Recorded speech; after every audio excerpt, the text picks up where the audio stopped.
বিক্রয় মূল্যের উপর 20% লাভ হলে ক্রয় মূল্যের উপর শতকরা লাভ কত? এখানে বলছে বিক্রয় মূল্যের উপর 20% লাভ। যদি বিক্রয় মূল্য আমি 100 টাকা ধরি বিক্রয় মূল্য ইকুয়াল টু 100 টাকা, তাহলে ক্রয় মূল্য কত হবে? ক্রয় মূল্য কত হয় না, ক্রয় মূল্য ইকুয়াল টু কম হবে নিশ্চয়ই। 100 মাইনাস 20 ইকুয়াল টু 80 টাকা।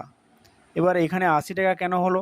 যদি আমি যে জিনিস এখানে যেহেতু 20% লাভ বলছে, যেটা কম দামে কিনে বেশি দামে বিক্রি করবো তখনই তো আমার লাভ হবে। তাই যদি বিক্রয় মূল্য 100 টাকা হয়, ক্রয় মূল্য 80 টাকা, কি এইখানে 20% লাভ বলার ফলে আমি এখান থেকে ক্রয় মূল্যে 20 বিয়োগ করলাম।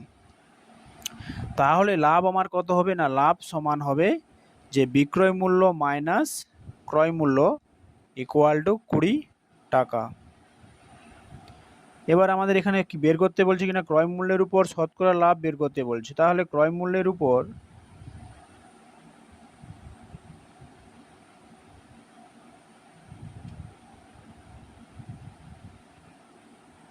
লাভ, সূত্র কি থাকে না, লাভ বাই